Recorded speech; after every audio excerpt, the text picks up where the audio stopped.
Welcome to this episode of Talk Commerce. Today I have Mick Todd. He is the chairman and founder of To Be Limitless. Sorry.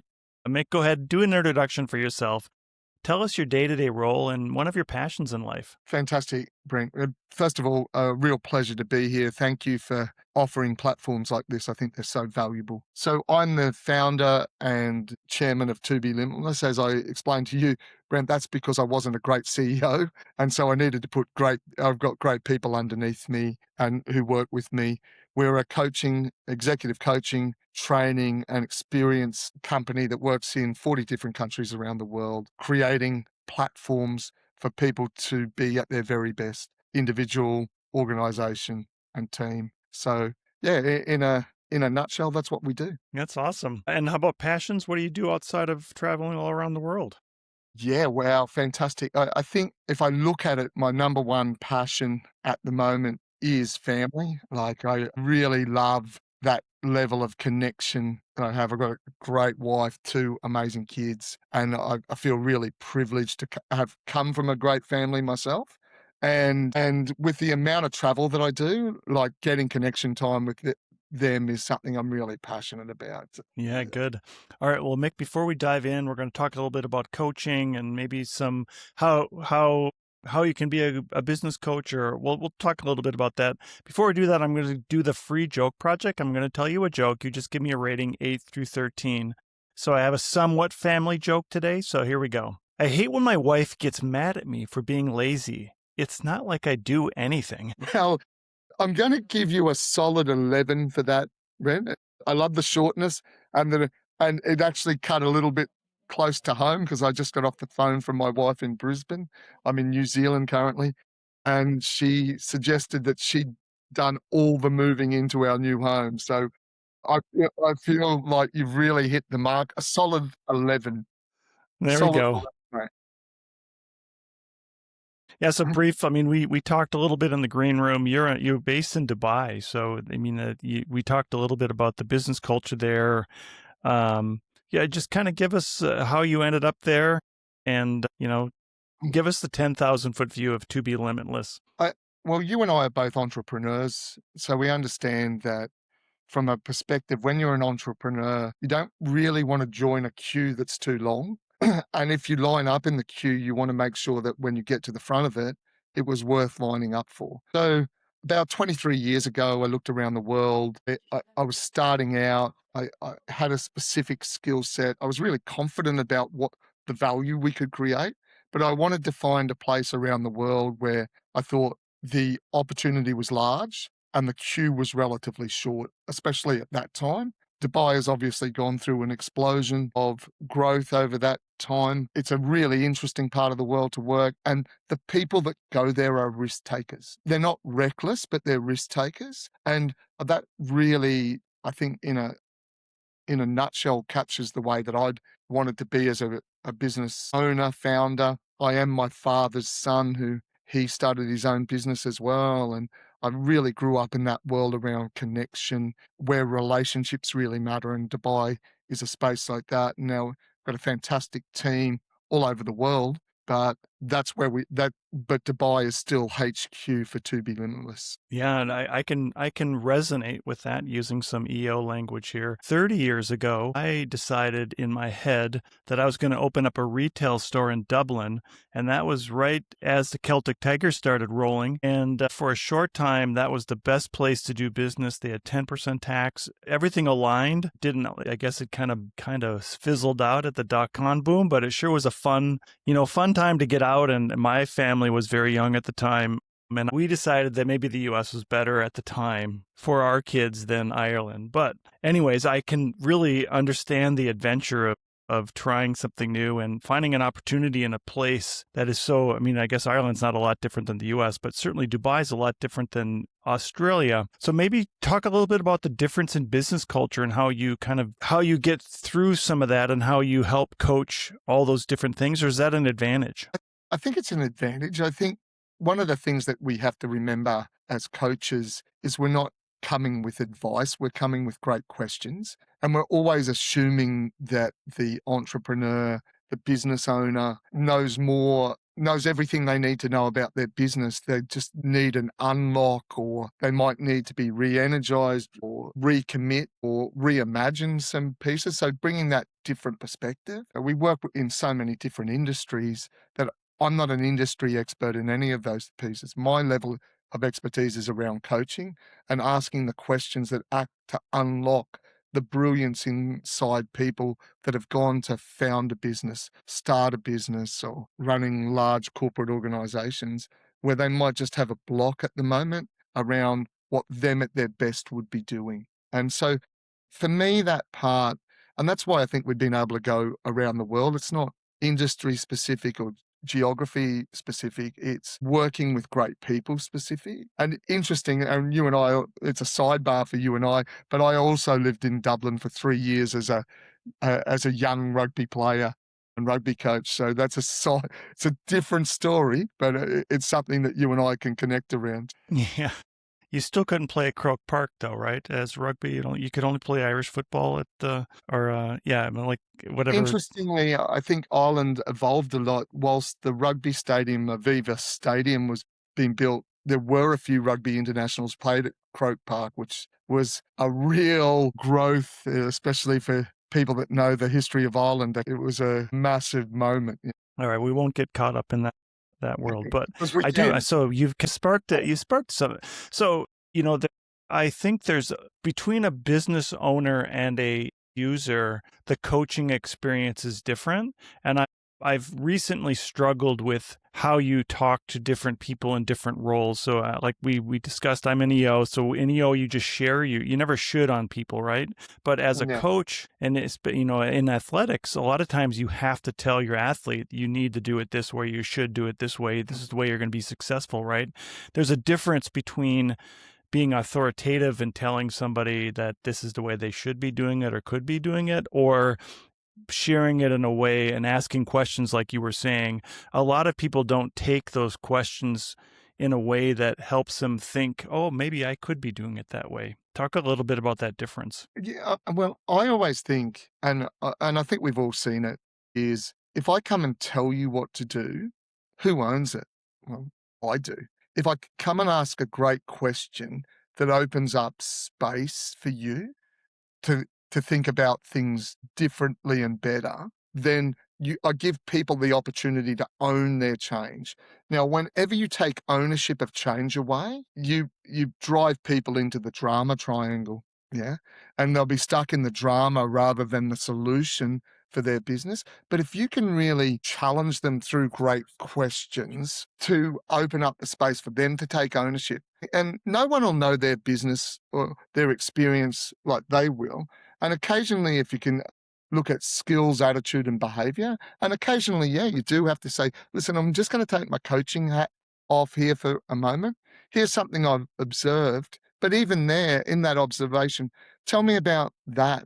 Tell me a bit more about that. I've observed it, but it's just an observation. And I'm always massively conscious of not taking ownership away from people, especially people that have gone hard fought into the space. Now, my coaching persona is I'm a massively challenging guy. And a piece of the language I'll say, no one's ever come to me and said, I'd like to be average. Can you help me? It's not what I do. And so I'm really conscious of being able to challenge, but I care very much about people genuinely owning their outcome. Because the moment I take ownership of the outcome away, then I just don't, I've never seen it work, Brent, hand on heart. And I've done over 25,000 hours of coaching. It's not a hobby. So I understand that from that perspective. How do I create ownership in you? And how do I bring real clarity to that ownership around behaviors, skills, and attitude that are going to drive your success?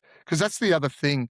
A lot of people will come to me at the end of a session and say, Mick, that was a great session. And that'll go just completely over my head. I'll say, how do you know you haven't done anything yet? And then we'll get to the end of it and people say, oh, Mick, thank you. And I said, I didn't do anything. I just asked questions. You own the change. And I always want my clients to own the change and own the success. I'll be a great cheerleader and all of those other things, but at no stage do I want to own their success. That belongs to them. I'd never want to take that away. Yeah, and I mean, I just did some training, and it just brings up such great points, especially when you're talking about the triangle, like the prosecutor, the victim, the rescuer, or the challenger, the creator, and the coach, right? If you put yourself into that position and think about, I'm just a victim and I'm waiting to be rescued. And I also hear you when you're saying, giving advice, really, you're giving the person, you're giving the advice, the out of saying, oh, it wasn't me, it was somebody else, right? Yeah, absolutely. As you would know, having been through that training, wherever you enter the drama triangle, everyone ends up a victim. So, and that's not where great people ever want to be. Yeah. So, how do you see? We kind of briefly talked about in Dubai. Are are you seeing that business people want to learn other types of business ways of doing business? I mean, do you feel like there's a common way that kind of people melt into, or do you melt with the culture? I think because it is so multicultural and because it's so dynamic, and you referenced it earlier in the green room, mate. I think the thing about Dubai is the pace of business is so fast because it's a young country and there's no set way to do business. And because people come with such an appetite for risk, they're always willing to embrace different and better. And that's what I've really loved about doing business there. But I've also loved taking some of that philosophy out into the world. Like we do a lot of work in the States, in the UK, and in Asia, Australia, New Zealand, where I am at the moment. And actually, I've found that there's a real appetite in the Western world now to embrace like pace, like the pace of work being different than it was before. You know, that the great piece, I think from is it Peter Diamandis, today will be the slowest rate of change you'll ever experience again. So your ability to work at pace and embrace pace and love change rather than be scared of it is something that I think Dubai has done particularly well. Now, once again, you don't have to go too far on the news networks to see that it's also a really interesting time in the region, and it's a time for character as well. And one of the things we would say is that challenge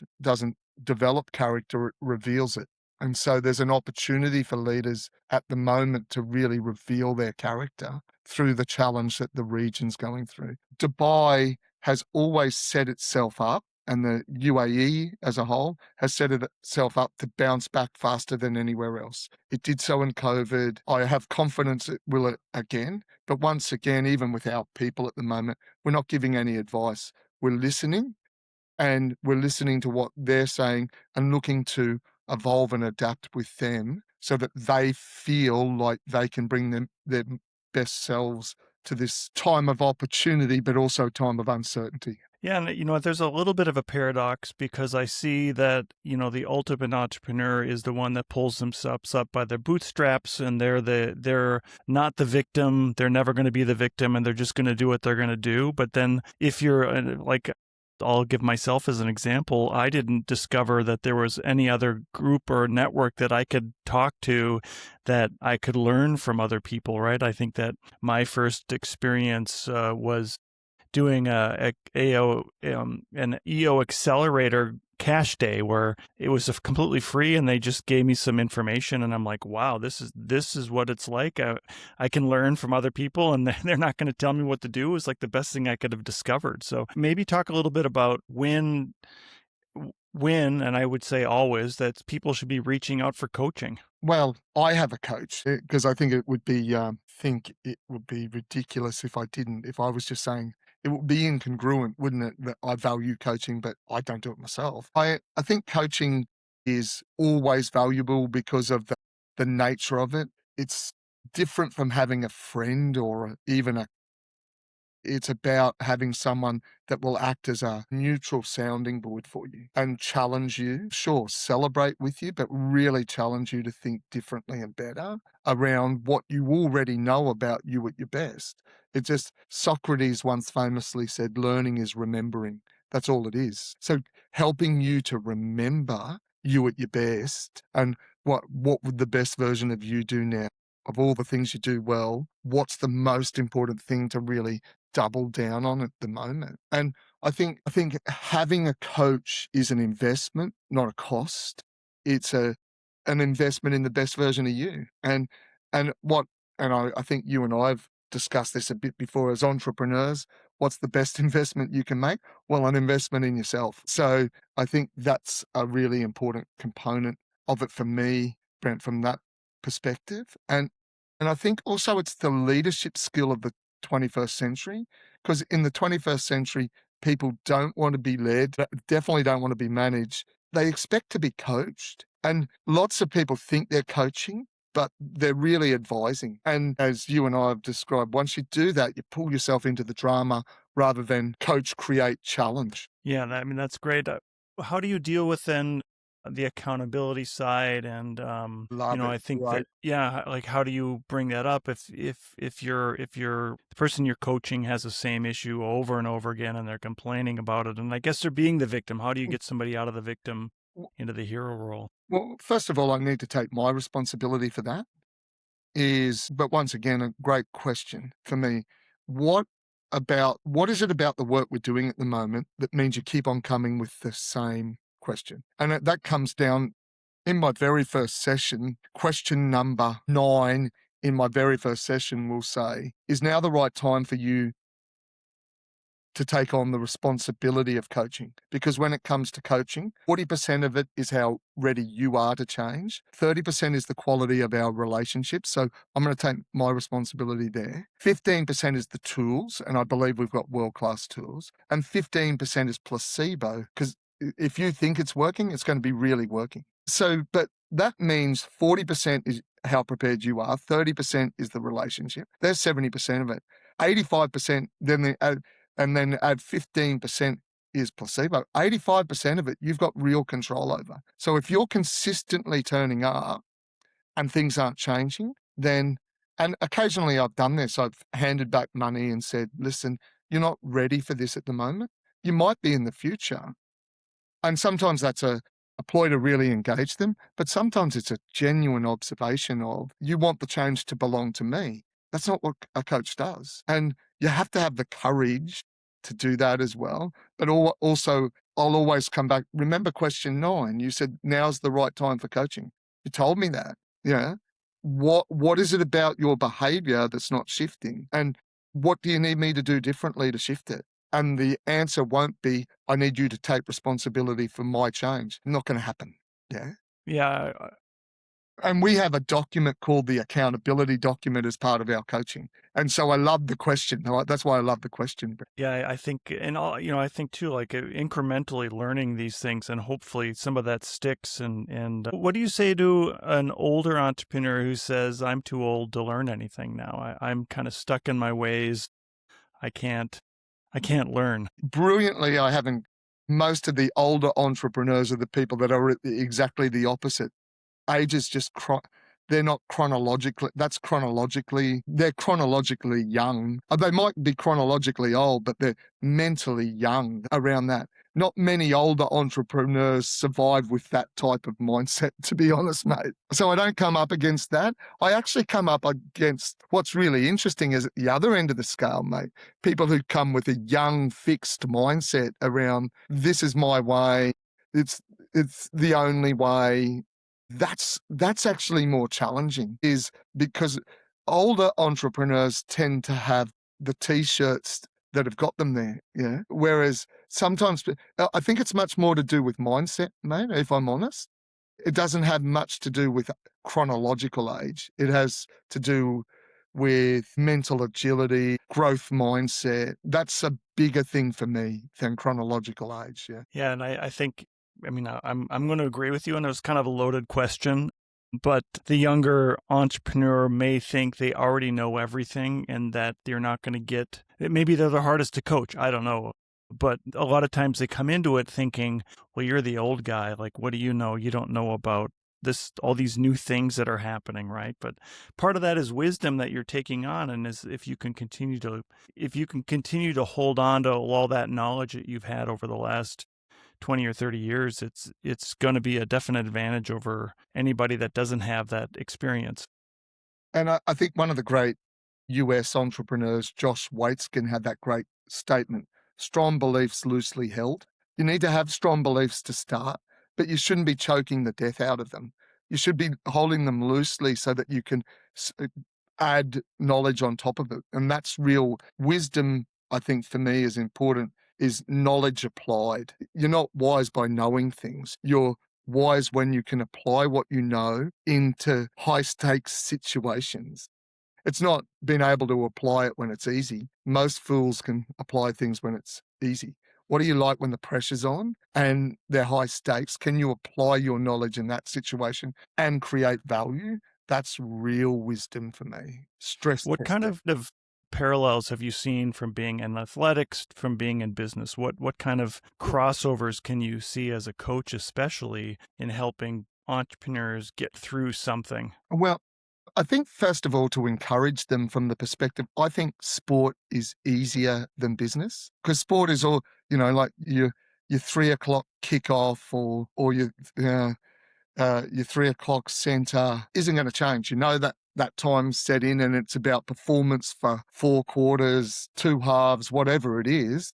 Like you're in that space. So there's a lot of stuff where you can prepare, and there's lots of things in your control. What we find with business is it's constant low level anxiety, change, and all of those things. So I honestly I see business as more challenging, and so therefore I encourage my clients to see what they're doing as really something really special and exciting. For me, where I think the crossover happens is, understand your strengths as a foundation, have rituals that anchor what a great week looks like. Make sure that your meetings matter because, and one of the things you will have seen, yet can be death by meetings in organizations now rather than having meetings that matter. And most importantly, if you do all of that right, then you'll open up space to create. And I see that cycle as something that really matters in sport, but I see it really matters in business. So if you can,